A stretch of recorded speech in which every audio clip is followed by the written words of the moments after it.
Gracias por seguir conmigo. Y bueno, antes de comenzar el curso, quisiera contextualizarte de manera muy breve acerca del lavado de dinero. Bueno, primero debo decirte que el lavado de dinero no es otra cosa más que utilizar dinero de origen sucio, valga la expresión, y destinarlo a actividades limpias o también podríamos decir lícitas o legales.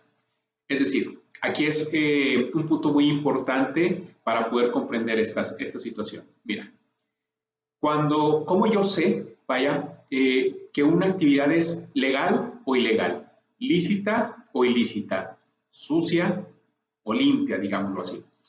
La actividad es ilegal o ilícita cuando la conducta está prohibida expresamente por la ley. Cuando la ley te prohíbe hacer algo, es decir, estamos hablando en el mundo de las obligaciones de abstención, es decir, o las obligaciones prohibitivas, la ley te obliga a no hacer determinada cosa, por ejemplo, que no secuestres, que no robes, que no fraudes, que no vendas ciertas drogas, etcétera.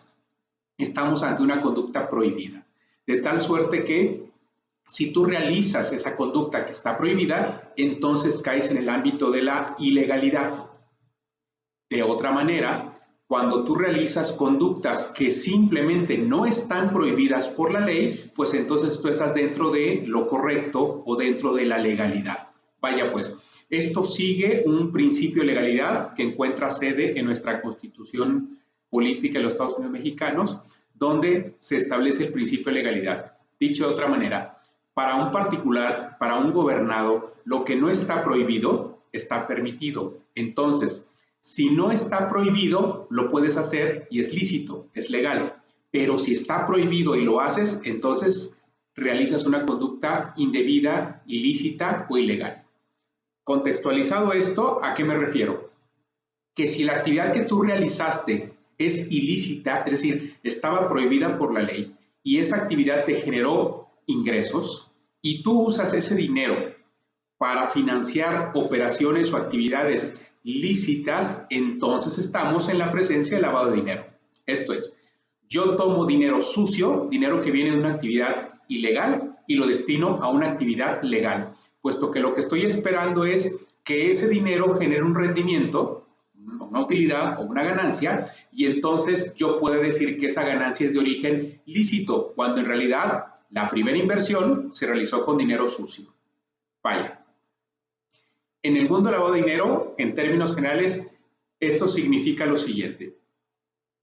Lo que el Estado quiere o pretende vigilar o hacer esta labor de inteligencia financiera sobre todo es, cuando tú realizas determinadas operaciones, verificar que el recurso o el origen del dinero con el que tú realizas estas actividades son de origen lícito o, por otro lado, no son de un origen indebido.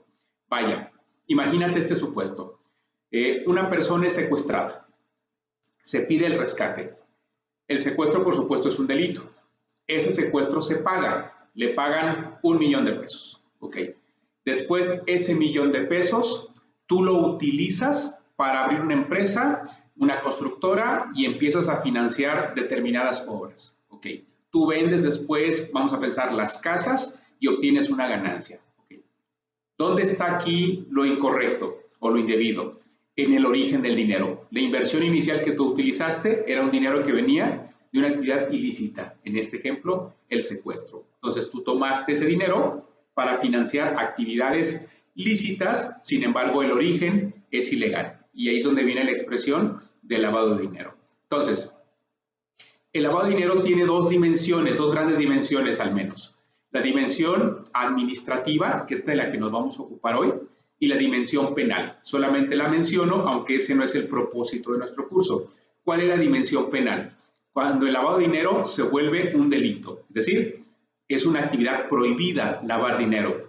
Y una de las características que vamos a encontrar particularmente en el artículo 400 bis del Código Penal Federal en materia de este delito de operaciones con recursos de procedencia ilícita, mejor conocida como lavado de dinero, es que la persona realice el manejo, vamos a decirlo así de manera general, de este recurso, de este dinero de origen ilícito, con plena conciencia o a sabiendas que su origen era ilegal o era indebido.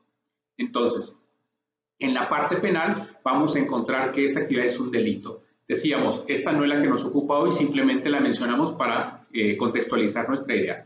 La que nos interesa es la parte administrativa, es decir, hay una ley que se conoce como ley PIORPI, tiene un nombre muy largo, que es Ley Federal para la Prevención e Identificación de Operaciones con Recursos de Procedencia Ilícita. Lo vas a encontrar aquí en este material como PIORPI o Ley PIORPI. Vamos inclusive a dejarte algunas ligas y unos videos donde se establece de manera general cuál es el contexto de esta ley, de estas actividades, de estas operaciones y algunos materiales escritos, algunos artículos para que puedas comprender mejor este tema. Bueno, ¿a dónde vamos ahora? Que dentro de esta fase administrativa, en la ley PIORPI, encontramos un artículo 17 que establece en 16 fracciones las diferentes actividades vulnerables que pueden detonar una actividad indebida como es el lavado de dinero, insisto, desde la fase administrativa, no penal.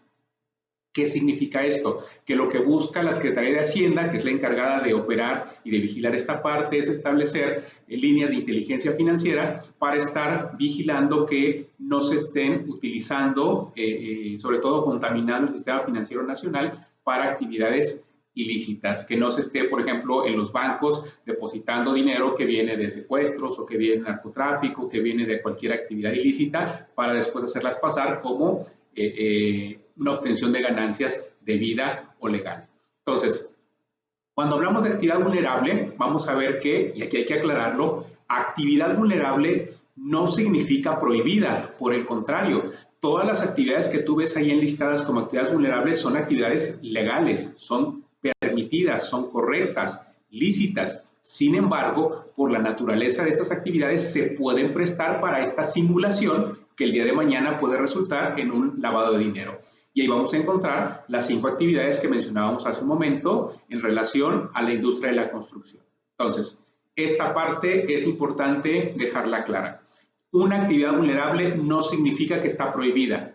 Una actividad vulnerable significa que es una actividad legal, lícita, al amparo de los artículos 5 y 25 de la Constitución General de la República, pero que se puede prestar para presentar una simulación y a partir de ella cometer esta conducta prohibida que es el lavado de dinero. Entonces, decimos en conclusión que el lavado de dinero tiene 2 dimensiones, la administrativa, que es la que tiene que ver con estas actividades vulnerables, de la expresión de que son vulnerables, no prohibidas, y la dimensión penal que mencionábamos de manera general. Así, vamos a encontrar en el cuerpo de este material, que ahora nos haces el favor de revisar, algunos elementos que nos permitan analizar puntualmente 5 de estas actividades relacionadas directamente con la industria de la construcción que pueden detonar en una actividad ilícita. Y además vas a ver al final del material, por ahí te pongo las sanciones. Vamos a ver que una multa por no cumplir con estas obligaciones puede derivar en una sanción, en una multa, como decíamos, de hasta un poco más de 5 millones de pesos. Entonces, por eso es importante y relevante que tú conozcas esta normativa que cae dentro del gran supuesto, como se denomina la materia, normativa de la construcción. Entonces, pues, espero que este contexto te sea útil y que este material también te sea ágil. Por favor, no te separes de este material. Bien, pues antes de iniciar a platicar un poco contigo acerca de las 5 actividades vulnerables que en materia de lavado de dinero se relacionan con la industria de la construcción, quisiera comentarte brevemente que existen en esta materia varias obligaciones que las empresas o las personas tienen que cumplir, en este caso tú como ingeniero, como arquitecto, si realizas actividades vulnerables de las que vamos a mencionar, o como empresa, como constructora, urbanizadora, fraccionadora, etcétera. Sin embargo, estas obligaciones, bueno, al final te voy a dejar una tablita donde vienen las 10 principales obligaciones, pero quiero adelantar un poco y explicarte esta en especial. Es decir, lo que quiero que vayamos viendo ahora es que una de las principales obligaciones que tenemos ante la Secretaría de Hacienda y Crédito Público con relación precisamente a la prevención del lavado de dinero es la de presentar avisos por las actividades vulnerables que se lleguen a realizar. Pero el no cumplir con esta obligación puede derivar en la imposición de una multa. Esta multa que puede ir de 200 a 2,000 UMAS en unos supuestos o en otros de 10,000 hasta 65,000 UMAS. ¿Qué significa? Que bueno, esta de 65,000 puede llegar a ser más de 5,600,000 pesos. Por eso se vuelve importante conocer esta materia y sobre todo estas obligaciones, que el no cumplirlas puede derivar en esta multa que, como verás, es bastante considerable.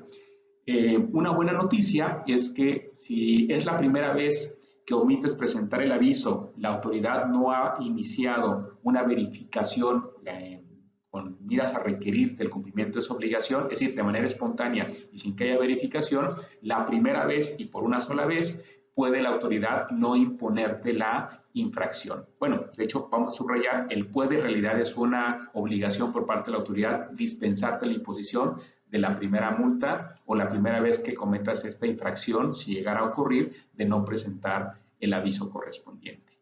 Bien.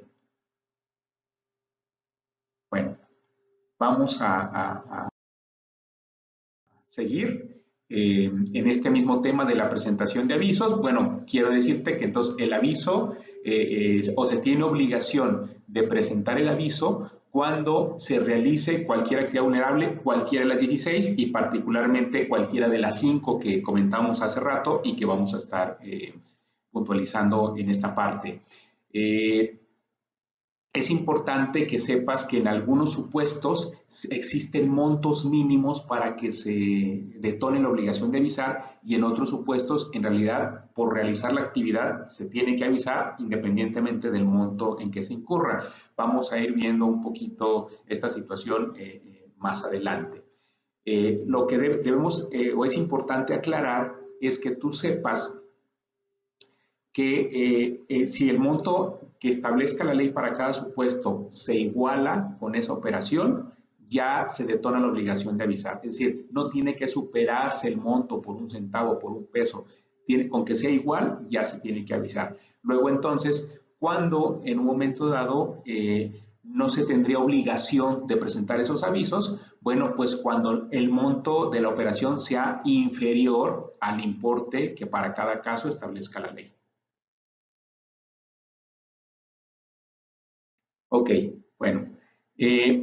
Otra cosa que es muy importante que tú sepas es que si tú llegas a realizar varias operaciones y la persona con la que estás realizando operaciones tiene que avisar, o en su caso eres tú el que tiene que avisarlo, tendrás que ver, por ejemplo, si mes a mes no se excede ese monto, hay que hacer un promedio cada 6 meses. Es decir, si juntando las operaciones que realizó un cliente contigo o tú realizaste con alguna persona, cada mes no superaron la cantidad prevista en la ley para presentar el aviso, pero cuando tú tomas los últimos 6 meses y lo sumas y excede esa cantidad, entonces se tiene que avisar. Entonces, ojo con esto, porque esto lo vamos a encontrar en el último párrafo, si mal no recuerdo, de este artículo 17 de la ley PIORPI que hemos estado trabajando, en el cual se establece este promedio. Es decir, es un truquito ahí del que debes de tener cuidado. No te vayas a ir con la finta que solamente por no cumplir